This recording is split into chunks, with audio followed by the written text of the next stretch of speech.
Olá, sejam todos bem-vindos. Esta é a aula 4 do curso de Cálculo N1 e hoje a gente vai falar de limite infinito e no infinito, indeterminações e limites laterais, certo? Então hoje basicamente a gente dá um passo a mais nesse estudo de limite, ou melhor, no estudo de como calcular limites, né? Olhando agora primeiramente o limite da função quando x cresce indeterminadamente, né, ou decresce, né, para x, ou seja, x não para de crescer ou x não para de decrescer. Olhar quando a função também tem esse comportamento de crescer indeterminadamente quando vai para um ponto, ou decrescer indeterminadamente quando vai para um ponto.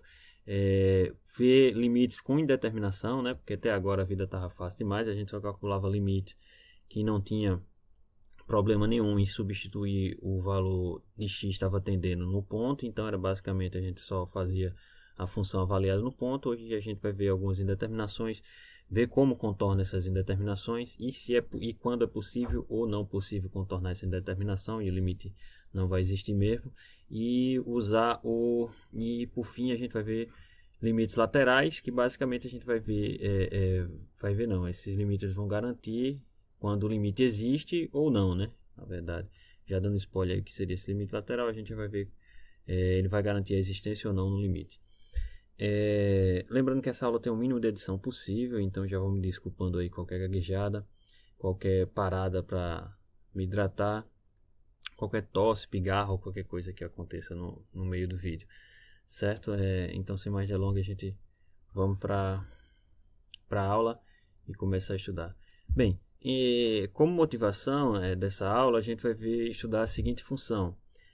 A função 1 sobre x quadrado, certo? Então, considera essa função 1 sobre x quadrado aí. Vamos ver algumas peculiaridades dessa função. Bem, é fato, né, que o domínio dessa função é qualquer número real que não seja zero, né? Mas como a gente viu na aula passada, não impede da gente estudar essa função quando ela se aproxima do zero, né? Quando se aproxima desse ponto que não está no domínio. Bem, aí a gente sabe que tem duas possibilidades, hein, da gente chegar perto do zero. Ou chegar no zero por números maiores do que zero, que é essa primeira tabela aqui, né? Se a gente chegar por 0,1, quando calcular o 0,1 vai dar 100.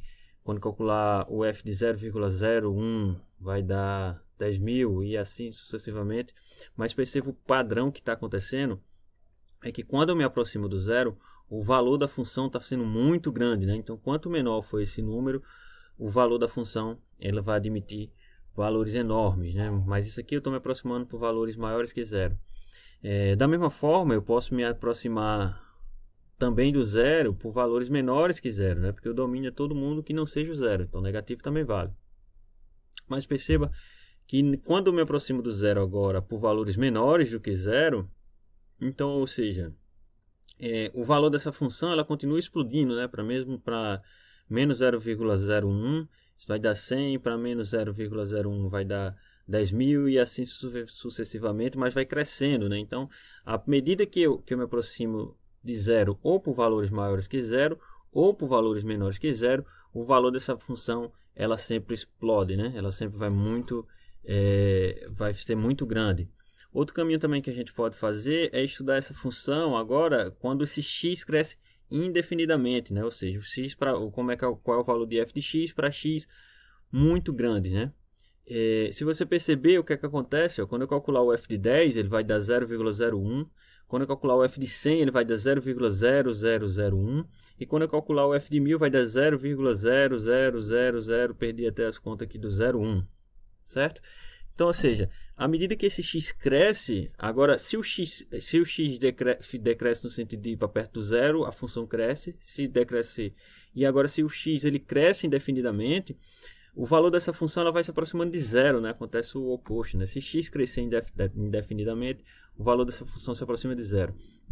E se x, da mesma forma, se x crescer indefinidamente, então essa função também vai se aproximando de zero, né? Porque por mais que seja negativo, né, você bota aqui menos 10, fica positivo, então vai dar 0,01. Então ele vai se aproximando de zero aí à medida que x fica menor, certo? Só para ilustrar um pouco mais o comportamento dessa função, essa função é o seguinte, o gráfico dela é isso aqui, né? Ele tem esse ramo aqui desse gráfico aqui. Então, à medida que x se aproxima de zero por valores maiores que zero, olha o que é que o gráfico da função faz. O gráfico da função ele explode, né? Vai para mais infinito. E à medida que x também se aproxima de zero agora por valores menores que zero, né? Vem por esse lado de cá. Então, a função explode também para mais infinito. Aí o mesmo ocorre com a outra tabela, se você perceber, ó, com a medida que x se aproxima, x cresce indefinidamente, então esse valorzinho aqui vai ficando bem próximo de zero, né? Nunca vai encostar a zero, porque não tem como isso aqui dar zero. E a mesma coisa, se x agora decresce indeterminadamente, então isso aqui vai chegando próximo de zero aqui. Certo? É o que já dizia a tabela. Então esse aqui é o exemplo base dessa aula, que motiva essa aula, né? De estudar a função olhando para valores maiores do que maiores que um determinado valor, menores que determinado valor, vendo quando ela cresce indefinidamente ou quando ela decresce indefinidamente, certo? Então esse é o espírito da aula de hoje, certo?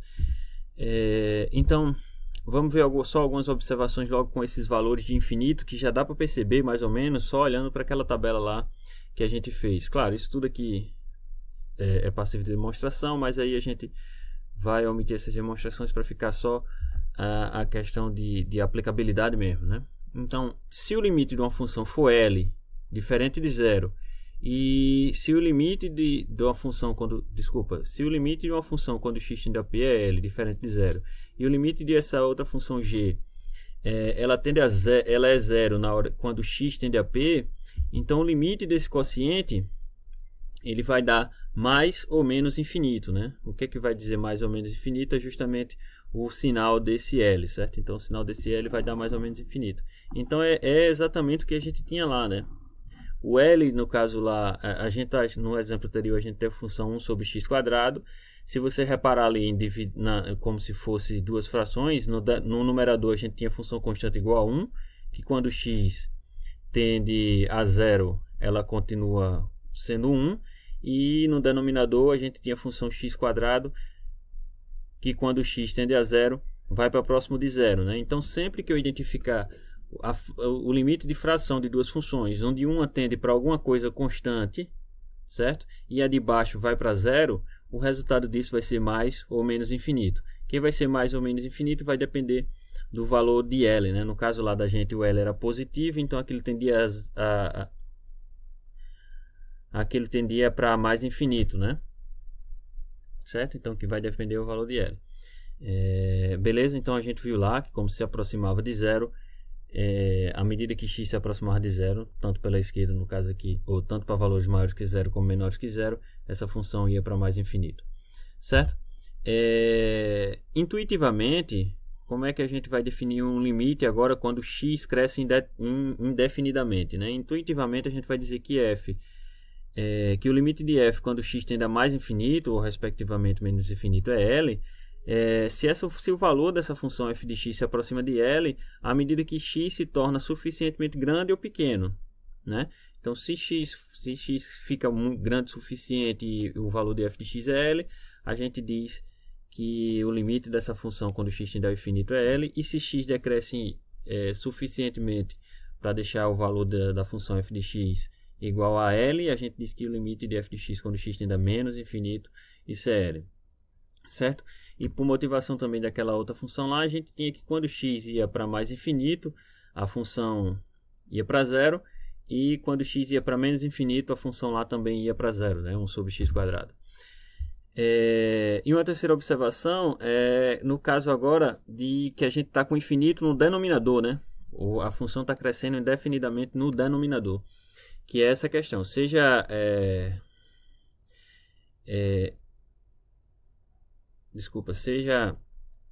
o limite de x quando x tende a PL e o limite de g de x quando x tende a p, dando mais ou menos infinito.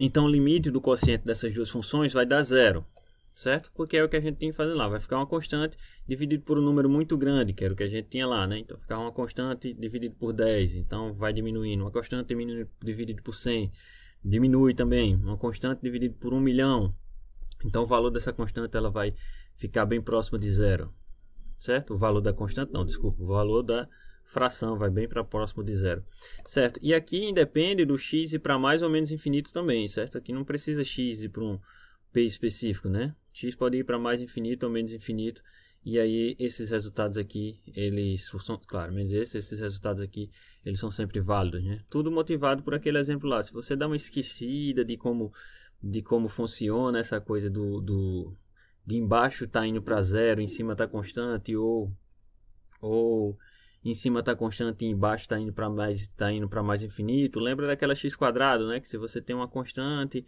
for dividindo por um número muito grande, o resultado dessa fração vai dar zero. Ou se você tem uma constante e for dividido por um número muito pequeno, próximo de zero, então o resultado dessa fração acaba sendo um número muito grande, certo? Então sempre que der uma esquecida dessa observação, lembra da função 1 sobre x quadrado, que sua vida vai ser feliz. Beleza?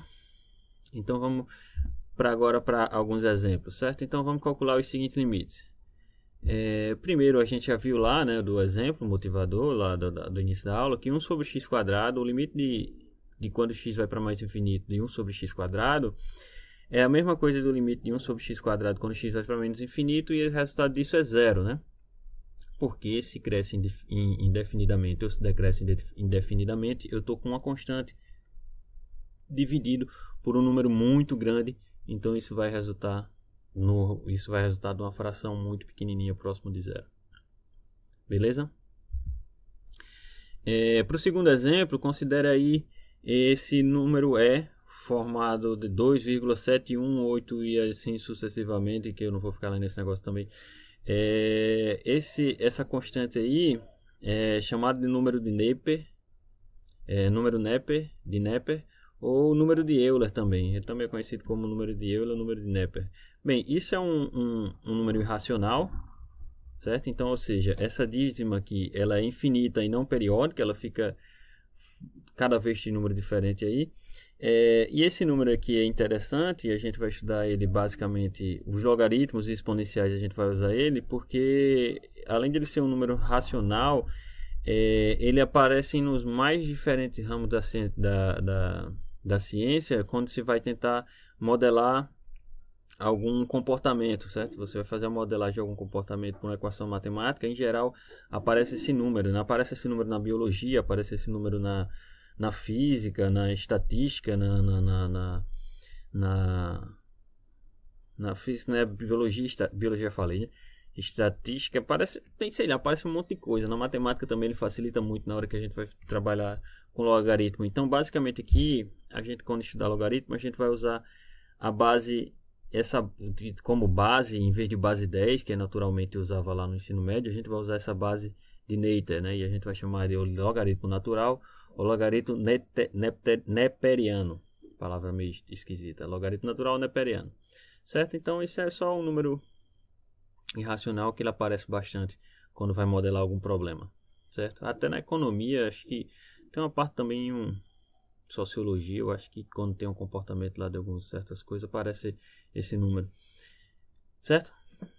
Então, vamos lá. Vamos ver um exemplo agora desse vamos ver o limite de quando x vai para menos infinito de e elevado a x mais 1.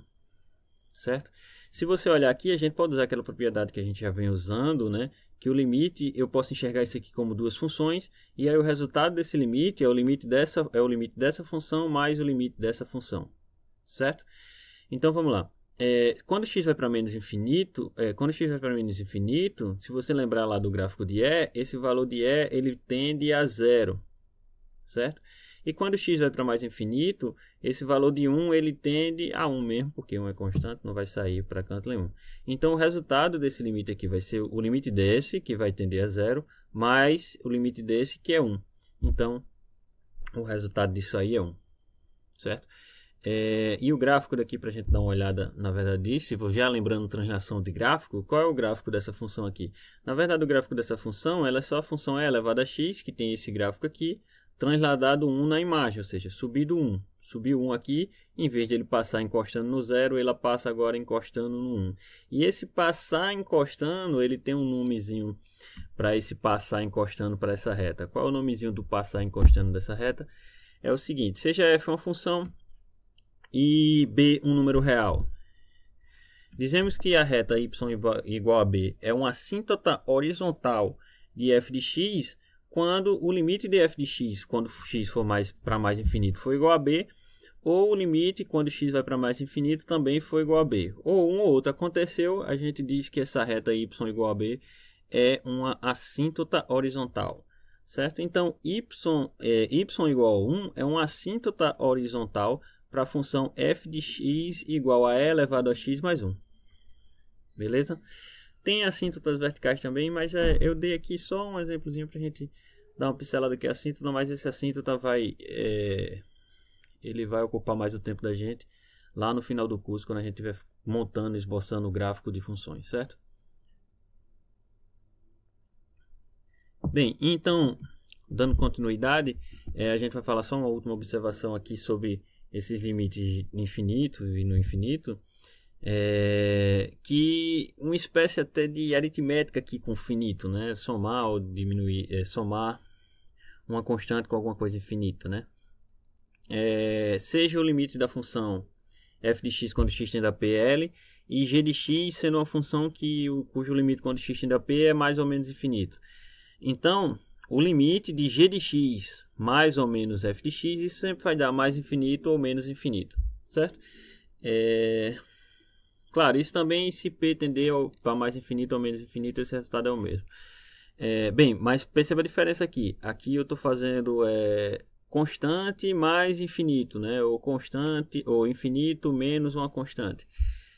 Esse número infinito, já estou falando um número muito errado.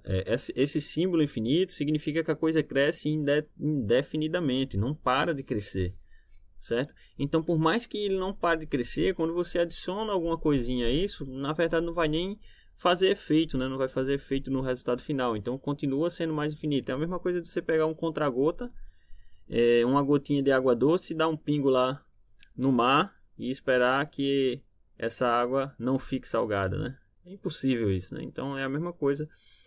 Você está só botando uma gotinha de água doce no mar ali. Então o resultado vai ser sempre o mar, né? Então é uma analogia bem grosseira mesmo, porque o mar é indefinito e esse símbolo infinito significa que a coisa não para de crescer. Então, se pegar infinito, mais ou menos infinito, somar ou subtrair qualquer constante, isso não vai alterar o resultado, isso vai ser sempre infinito, certo? Essa é a última observação que a gente tem. E vamos ver calcular essa função, o limite dessa função quando x tende para infinito. O limite para quando x é infinito também não é tão ruim não, dependendo da situação, não é tão ruim não. Porque, se você olhar aqui, eu posso separar essa função em duas funções. Quem é a função? x² mais e elevado a x e o 1000 aqui, né? Se você fizer x para tender a infinito, esse lado da função aqui que eu separei, tende para infinito, né? Porque e de x cresce indefinidamente, x² cresce indefinidamente, então isso tudo aqui vai dando infinito, né? Então, se isso tudo aqui dá infinito, quando você somar qualquer coisa, por menor que seja, não vai nem interferir nessa soma, né? Porque isso vai ser um número já muito grande que não para de crescer. Então, o resultado disso aqui vai ser mais infinito, ok? Certo, pessoal? Então, vamos para dando continuidade aqui.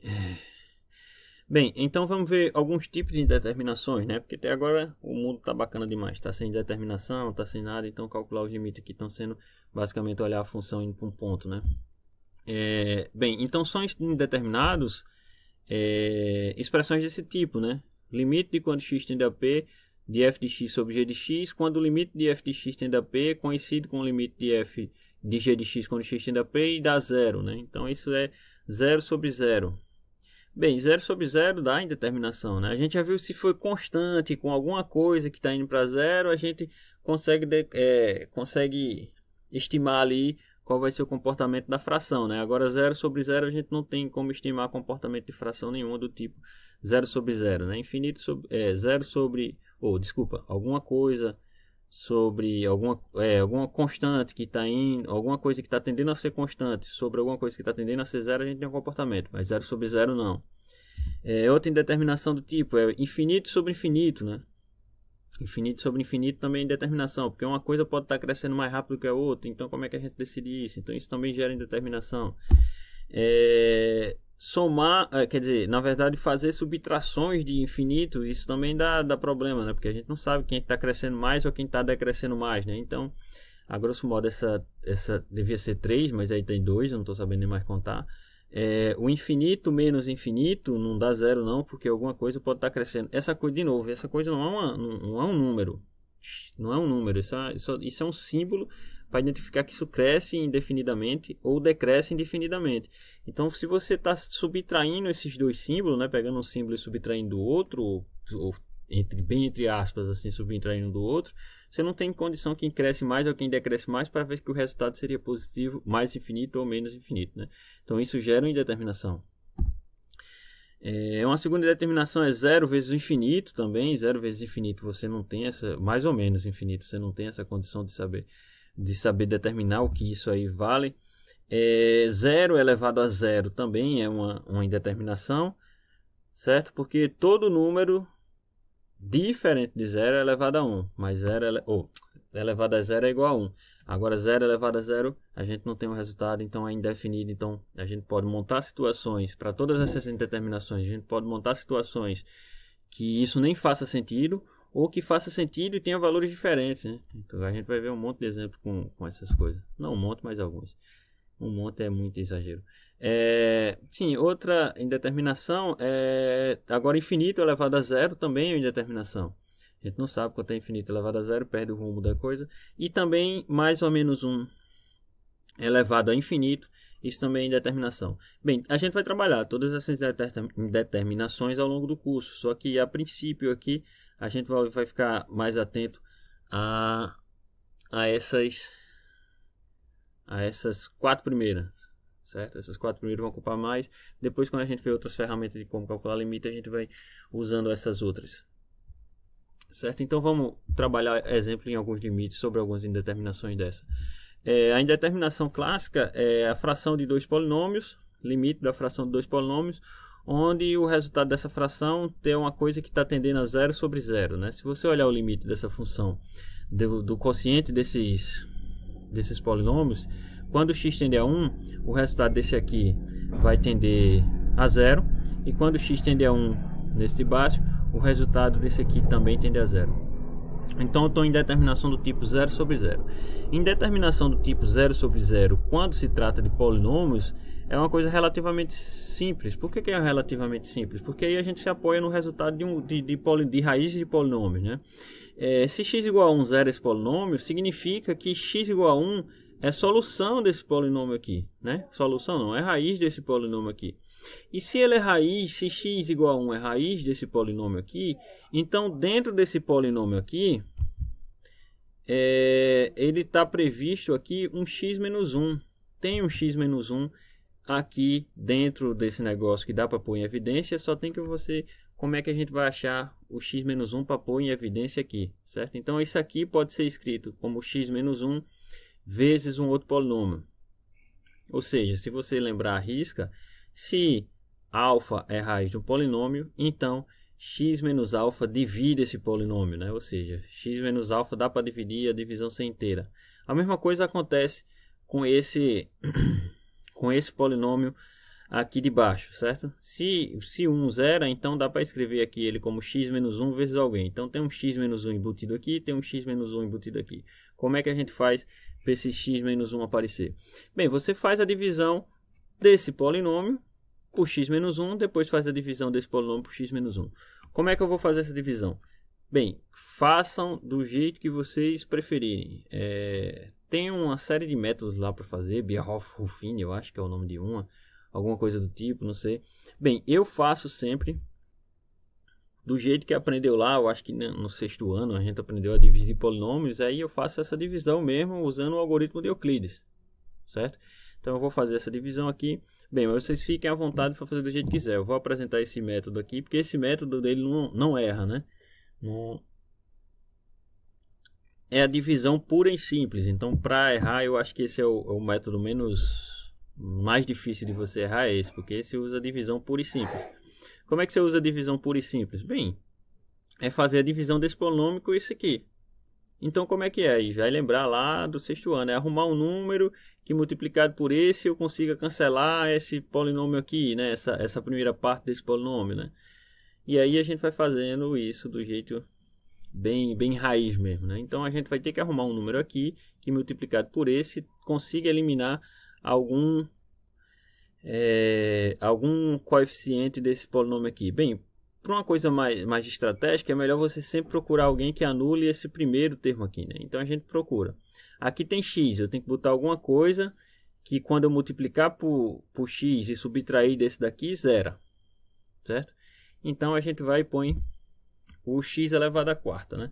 Por que a gente põe o x elevado à quarta? Porque quando você fizer x elevado à quarta vezes, quando você fizer 3x elevado à quarta vezes x, isso vai dar 3x elevado à quinta. Aí menos esse daqui, né? Porque se lembra que é esse vezes esse menos esse te dá o resto, né? Então, e depois a gente continua dividindo com o resto que ficar, né? Mas a ideia do resto aqui é sair eliminando os coeficientes. Então vamos pegar o resto. Então é esse vezes esse menos, ou esse vezes esse menos esse aqui te dá o resto. Por que eu botei esse? Porque se você pegar 3x à quarta e multiplicar por x, isso vai dar 3x à quinta. E quando vier para cá menos 3x à quinta, vai embora esse daqui, certo? Só que ainda tem o outro pedaço aqui de trás, né? Então fica 3x à quarta vezes menos 1, dá menos 3x à quarta. Então vem para cá mais 3x à quarta. Então quando você fizer a distributiva por isso aqui, o valor que vai ali para baixo vai ser menos 3x à quinta mais 3x à quarta, né? Porque fazendo a distributiva isso dá 3x à quinta menos 3x à quarta. Aí você vai subtrair desse polinômiozão grande aqui para te dar o resto. E aí você volta para o resto. Bem, então fazendo essa subtração aqui desse polinômio por esse polinômio com esse aqui de baixo, então a gente tem, vai embora 3x à quinta, vai embora 3x à quarta, então só ficou 7x quadrado mais 9x menos 2. Então de novo a ideia é arrumar um número meio que eu consiga cancelar isso daqui e te dar um resto menor do que eu já tinha. Então, o próximo passo aqui, então, seria colocar aqui o menos 7x, né? Que com menos 7x, quando eu multiplicar, vai ficar menos 7x quadrado mais 7x. Aí, quando eu vier para cá, subtraindo esse valor, vai ficar 7x quadrado menos 7x. E aí eu faço essa subtração. O resultado disso dá 2x mais 2. E aí morreu, né? Porque esse aqui é igual a esse aqui, só a diferença é que tem um 2 multiplicando. Então, só ponho 2. Então, quando eu fizer 2x vezes x menos 1, vai dar menos 2x menos 1. E o resto dá 0, né? Se o resto deu 0, acabou sua divisão. Se acabou sua divisão, o resultado da divisão desse polinômio por esse aqui é esse aqui que está embaixo. Certo? Então, o que é que significa esse polinômio dividido por esse dá esse aqui? Significa que esse polinômio vezes esse tem que ser esse daqui. Então, na hora que você termina a divisão, apareceu o x menos 1 e quem está multiplicando x menos 1 aqui para poder dar esse polinômio, né? Então, o resultado disso, a gente tem que x à quinta menos 4x menos 7x quadrado mais x menos 9. Isso é igual a x menos 1 vezes esse polinômio que apareceu aqui, né? Que é desfazendo o algoritmo, né? Esse vezes esse é igual a esse, mais o resto que é 0. Beleza? Então, a gente já extraiu o x menos 1 que tem aqui. Só falta extrair o x menos 1 que está embaixo. Bem, aí de forma inteiramente análoga, a gente extrai o x menos 1 fazendo a divisão. E aí, se você fizer a divisão lá direitinho, vai ficar x menos 1 vezes x menos 3, certo? Então, calcular esse limite aqui é a mesma coisa de calcular esse limite aqui, né? Então, você extrai o x menos 1 que tinha aqui, veio para cá, extraiu o x menos 1 que estava aqui, veio para cá. E se você reparar, agora dá para cancelar o x menos 1, né? Que ele apareceu em cima e embaixo. E aí, o limite fica uma coisa desse tipo. E o limite ficando alguma coisa desse tipo, não tem mais indeterminação. Porque se você botar o x igual a 1 aqui em cima, isso vai dar menos 2. Se você botar o x a 1 aqui embaixo, vai dar menos 2. Então, o resultado desse limite vai ser 1. Beleza, pessoal? Então, 0 sobre 0 com dois polinômios, o caminho é esse. O caminho stand-up é esse. Standard é esse. É dividir o polinômio por x menos essa tendência aqui, que vai ser a raiz. E aí arrumar um jeito de eliminar essa indeterminação. Porque se 0 aqui em cima, então tem um x menos 1 aqui em cima multiplicando alguém. Se 0 aqui embaixo, tem um x menos a raiz aqui multiplicando alguém. Beleza? Esse outro tipo de indeterminação aqui. Bem, deu indeterminação 0 sobre 0, só que não tem polinômio, né? Raiz de x mais 2 menos raiz de 2 não é um polinômio. Bem, embaixo é um polinômio, mas em cima não tem um polinômio. Como é que a gente faz? A saída aqui é racionalização, certo? Então a gente racionaliza aqui, né? Para se lembrar, é bom já ir se lembrando como é que racionaliza. Então, para racionalizar esse termo aí, só basta multiplicar o numerador e o denominador pelo conjugado desse número aqui, né? E quem é o conjugado desse número aqui? É raiz de x mais 2 mais raiz de 2, raiz de x mais 2 mais raiz de 2, né? E aqui eu estou multiplicando por 1, né? Racionalizar, a ideia de racionalizar é boa porque eu não altero essa igualdade, né? Eu estou multiplicando por 1, né? Porque esse número dividido por esse dá 1, então eu estou multiplicando por 1.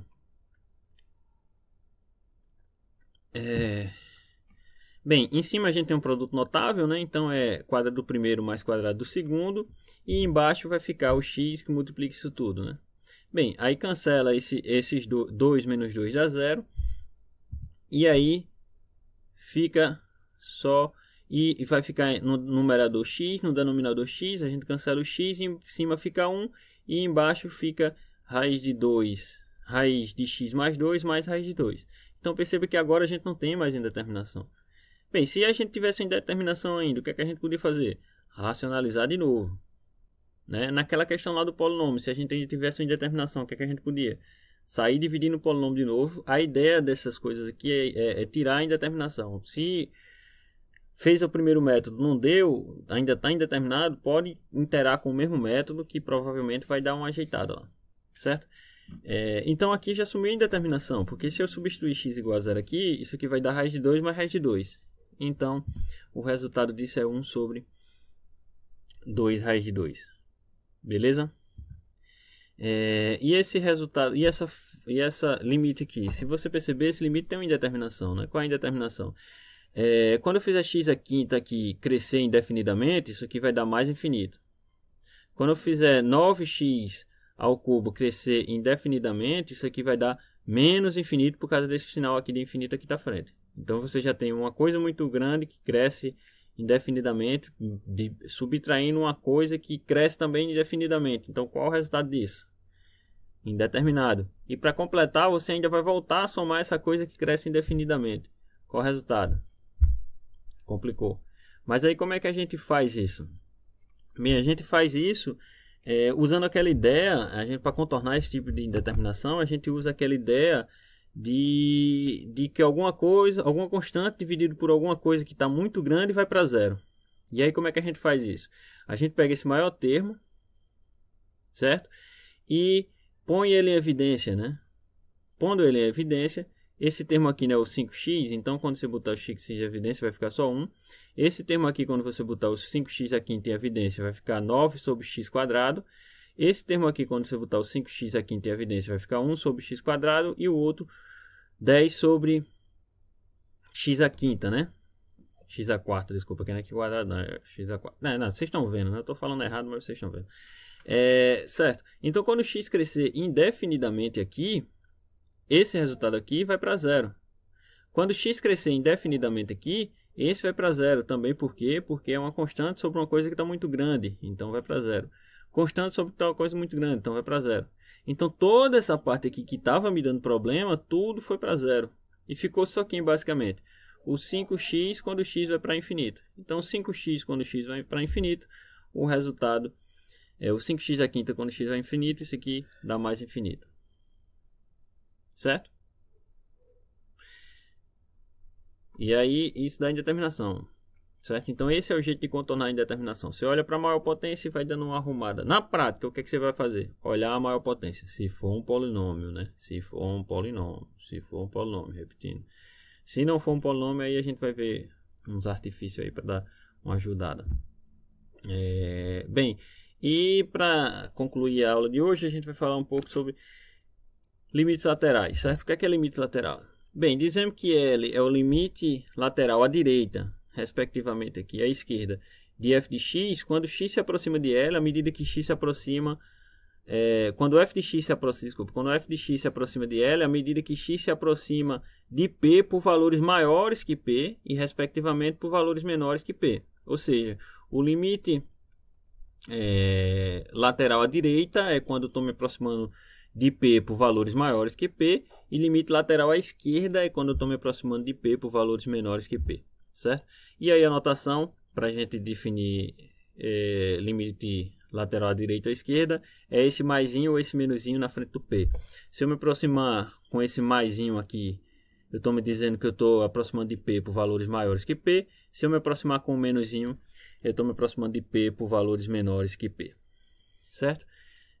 Então vamos ver uns exemplos aqui de calcular limite. Bem, vamos ver o limite de x sobre o valor absoluto de x quando x tende a zero pela direita. Bem, se x está tendendo a zero pela direita, isso significa que eu estou me aproximando de x por valores maiores que zero, né? E se x está se aproximando valores maiores, se está aproximando por valores maiores que zero, então o valor absoluto de x, por definição, ele é o próprio x, né? Porque o valor absoluto de x ele é x, se x é maior ou igual que zero, e o valor absoluto de x ele é menos x, se x é menor ou igual que zero.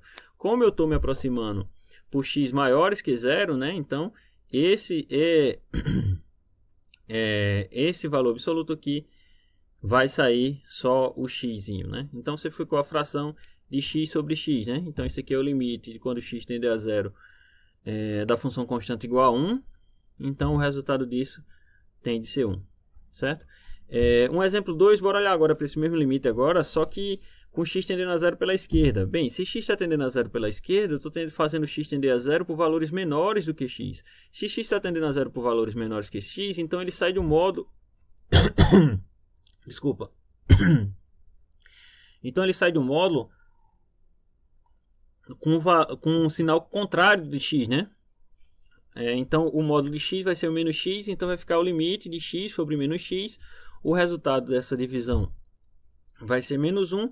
Então, o limite de quando x tende a zero pela direita dessa função vai ser igual a menos 1.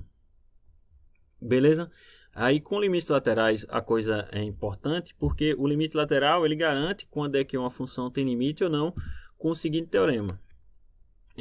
O limite de uma função quando x tende a P é L, se somente se os limites laterais coincidem. E isso é muito forte porque é uma equivalência, certo? E o que quer dizer ser uma equivalência? Se o limite é L, então o limite quando x tende a P pela direita ou quando x tende a P pela esquerda, isso coincide com L, os dois ao mesmo tempo. E se os limites laterais eles coincidem, então você pode garantir que essa função, o limite dela também existe e o valor do limite dessa função é L, certo? Bem, é como eu estou dizendo, isso é um teorema importantíssimo que você tem que lembrar sempre, porque isso vai garantir se vai ter limite ou não. Então é uma ferramenta importantíssima antes de você estar fazendo um modo de conta, ver se faz sentido essas contas que você está fazendo. Bem, isso é passível de demonstração, mas só que como isso não é um curso de cálculo, a gente está preocupado só com a tecnicalidade, como eu já falei em outras aulas, a gente vai só ter isso em mente, que é crucial, e que como é que a gente vai usar ele, certo? Vou através de um exemplo como é que a gente usa esse teorema, para garantir a existência ou não do limite, e só ficar atento mesmo, não vou demonstrar porque não é um curso de análise. Beleza? Então vamos ver um exemplo. Já com o exemplo que a gente viu no slide anterior, não existe o limite de x sobre módulo de x quando x tende a zero. Por que não existe? Porque a gente viu no exemplo anterior que se eu tender a zero pela direita, isso dá 1. E se eu tender a zero pela esquerda, isso dá menos 1, né? Então não existe esse limite. Beleza? Não existe o limite de quando x tende a zero da função x sobre módulo de x. Só que no exemplo motivacional lá da sala, do início da aula, a gente pode garantir agora que o limite de quando x tende a zero de 1 sobre x quadrado, isso dá mais infinito, né? Porque a gente viu lá que se x tender a zero pela direita vai ficar 1 sobre alguma coisa muito pequena, positiva, então o resultado disso é mais infinito. E se x tender a zero pela esquerda, vai ficar sempre uma coisa muito próxima de zero, 1 sobre alguma coisa muito próxima de zero, positivo também, porque o quadrado torna esses valores positivos, né? Então, se vai ficar alguma coisa sobre próximo de zero positivo lá, então o resultado disso vai dar mais infinito. Beleza, então, pessoal, isso é o que eu tinha para falar sobre a aula de hoje.